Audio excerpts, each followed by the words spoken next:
Quality and Clarity Radio. Testing. Are we recording? Okay, cool.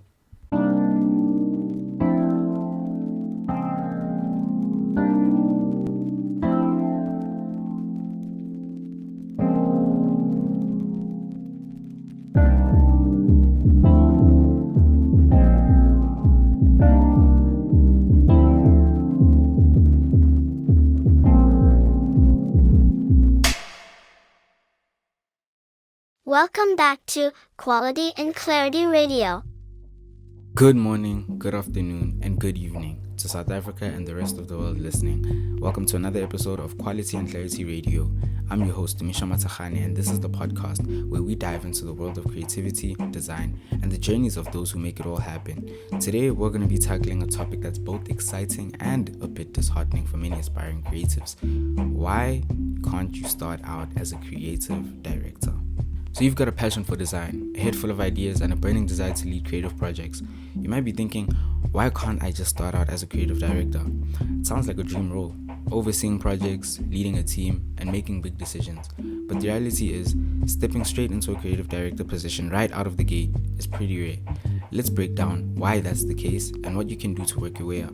Okay, so first off, let's talk about what a creative director actually does. So in short, this role is about leading and guiding the creative vision for a project or an organization.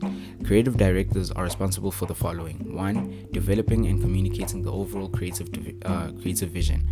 2. Managing and inspiring a team of designers, copywriters, and other creatives. 3. Making high-level decisions that align with both creative goals and business objectives. So, it sounds pretty glamorous, right? But here's the catch. To excel as a creative director, you need to have a deep well of experience and skills. So let's dive into why starting out in this role is a bit like trying to run before you can walk, because it might be a bit too much for, junior level creatives, but let's get into that. So obviously, in any industry, experience matters. In order to improve a skill, you need to have experience and improve your skill set through experience. So one of the primary reasons you can't start out as a creative director is the sheer amount of experience required. Creative directors often come from backgrounds where they've accumulated years of hands-on experience. They've worked in various roles: graphic designers, copywriters, art directors. Obviously, in fashion, this might be a different landscape, so it might not apply as much to be, in these type of roles, but there's still a good level of experience that you need to gather in order to achieve this dream role. So they've worked in various roles, and this experience helps them understand the ins and outs of different creative processes, manage teams effectively, and make informed decisions. So obviously, you can't be controlling such a huge creative engine and not know how to make decisions with a backbone. You should learn how to manage people who are so powerfully expressing themselves, because obviously, within creating anything, there has to be a structure. As much as we have to be creative as humans, there has to also be a structure and sort of a template to work with, because you don't want to just find yourself on projects where, although the message is being communicated effectively, it's too many mediums of that message being communicated, which might often be confusing to the audience, and even just very conflicting and not necessarily only contrasting, but very contradictive. You know what I mean? Because obviously, having visions as a creative, I feel like, especially at a high level, let's just take a fashion house, for example. If I'm at Louis Vuitton or Prada, it's going to be a thing of, I have these creatives on board. We have, the director of men's footwear and, women's athleisure, all of that. But then again, there still has to be a common language in terms of creativity. As much as you want all of those creatives to shine in their own landscape, you also want sort of a common ground, because obviously we can't just all have our own vision, because that's, as I said before, that's going to cause a very much contrasting imagery, and that's to be avoided. You know what I mean? But yeah, so firstly, it has to come down to experience. know what I mean? You need that experience to understand, how the ins and outs work. And then secondly, it's important to build a portfolio because, to become a creative director, you need a robust portfolio that showcases your ability to handle complex projects and lead creative teams. This portfolio isn't built overnight, guys. We have to come to that agreement that, building a portfolio isn't something that happens within 2 days. You don't just work on a few projects and then suddenly you're a creative director. It requires years of hard work, experimentation, and learning. Your portfolio should reflect your versatility, problem-solving skills, and creative thinking, qualities that are honed over time. Obviously, versatility comes with experience as well. You know what I mean? Every point we've built up to this point comes hand in hand. Problem-solving skills as well. It's something that you need to practice because obviously you're not going to solve any problem any way you want. There has to be a way that works for different problems. So that's something that you garner over time. And creative thinking, obviously I'm still in high school, so in one of my business textbooks, I think it's creative thinking and problem solving. They talk about how creativity is the ability that a brain has. It's one of the brain's capabilities, one of the most powerful capabilities, because those are it comes natural. Everyone is creative in their own way because we all have a form of expression. That's why children love coloring and all that, because that's a way for them to express themselves. So the textbook talks about how creativity is in your brain, and your brain is a muscle. Therefore, it can be trained and adapted and essentially just strengthened. So if you don't have creativity naturally, it's still something that you can improve, and it's still something that you can strengthen over the years, and that comes with experience. But these are just some qualities that you need to build up over time. And thirdly, developing leadership skills, because obviously being a creative director is not just about having great ideas. It's also about leading and inspiring your team and the community around you and society overall. Developing leadership skills takes time and practice. Obviously, you need to learn how to manage different personalities, mediate conflicts, and generally just keep a team motivated and focused. These are skills that often come from experience in various creative roles where you can gradually take on more responsibility. Because I feel like, obviously, we're humans, and I think leadership is something that, yes, it can come naturally, but at the same time, you need to have an understanding of yourself before you can lead others. Because if you don't know how to handle your emotions and you're always leading emotionally, yes, it's important to be passionate, but it's also important to be grounded in what you do. Because you don't want to find yourself crashing out every 2 seconds because you can't control the team that you're leading. So if you can't start out as a creative director, what should you do instead, right? Start small. Oftentimes we see, and I'm going to keep using fashion as a great example, because I feel like fashion is really where we see creative direction as a dream job. In other industries it's not as common. It's still present, but it's not really the trademark of what being a legend or an icon really is. So yeah, I'm just gonna say in fashion, starting small is important.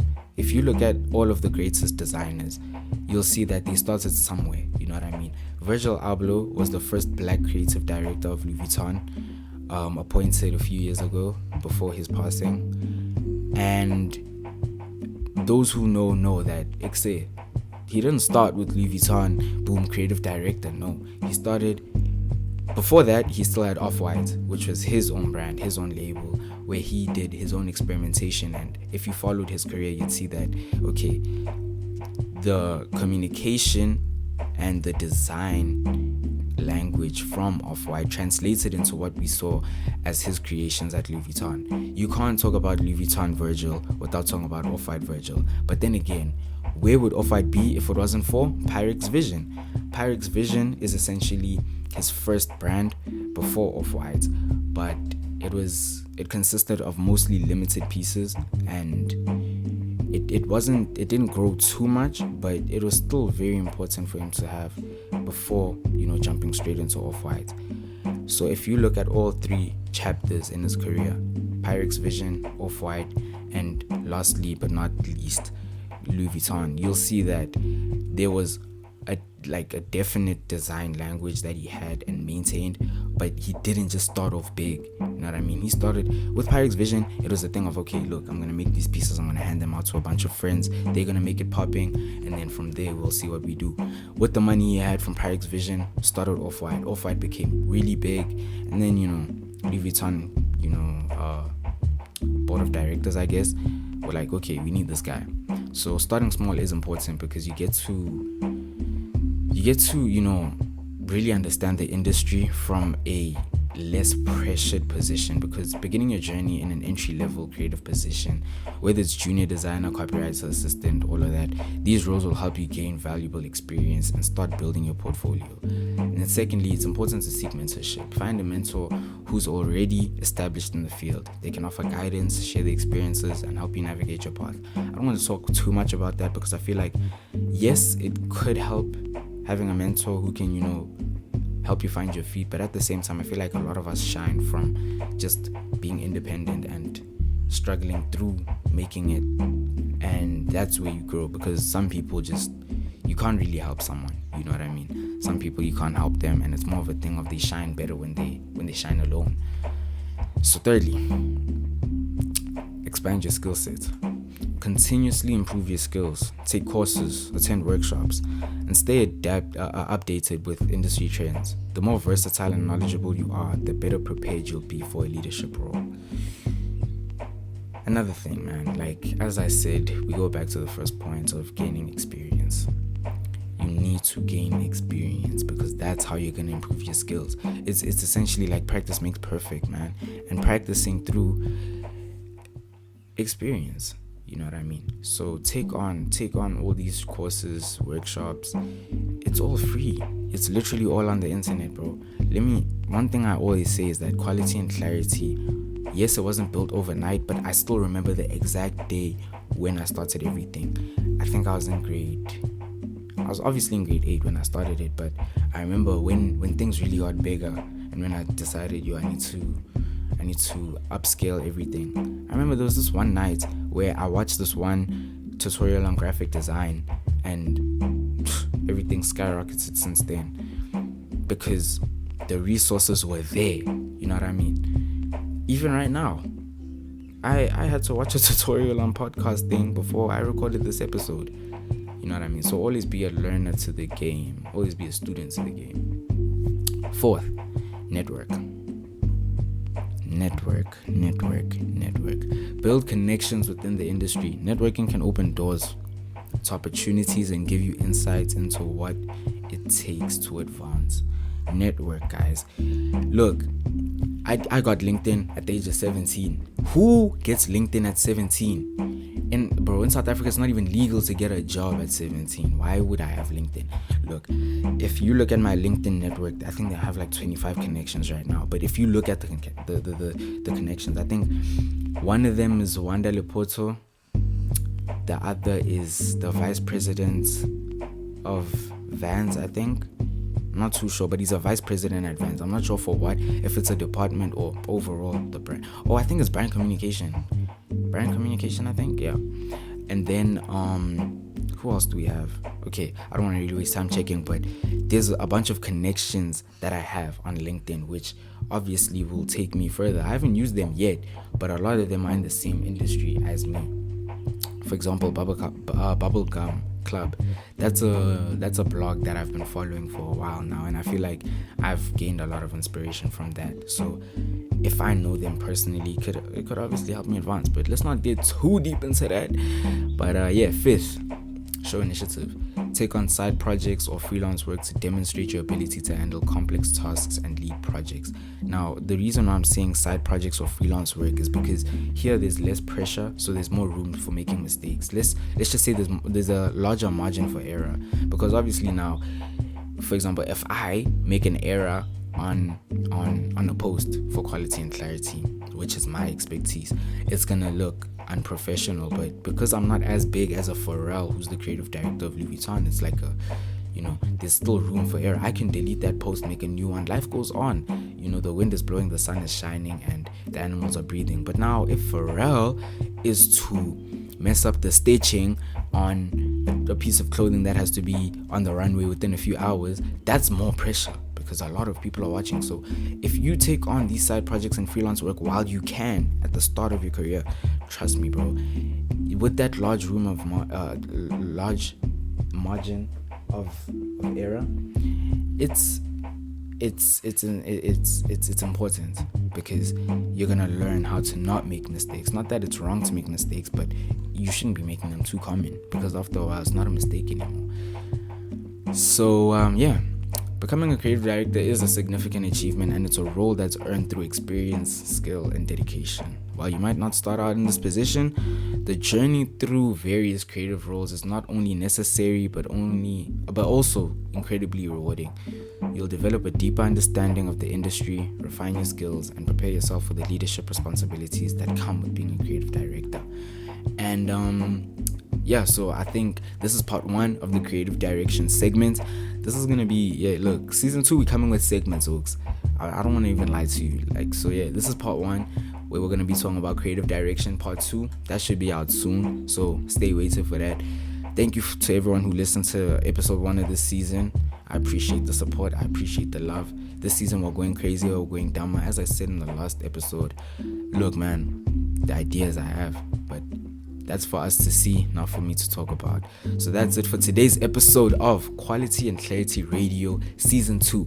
I hope this has shed some light on you and on why you can't start as a creative director, and provided some valuable tips on how to work your way up. If you enjoyed this episode, please don't forget to show love on whichever platform you're streaming on, whether it be YouTube, Spotify, Anchor, Apple Podcasts. Just leave a review, share it with your fellow creatives, your friends, your family. Listen to it in the car, listen to it on the TV while you're making breakfast, on your way to school, in the taxi, in the bus, because at the end of the day, we're all hustlers trying to get it out here. So thank you for tuning in, and keep on creating with passion and purpose. Until next time, I've been Dumisha Matahane, and this is Quality and Clarity Radio. Love.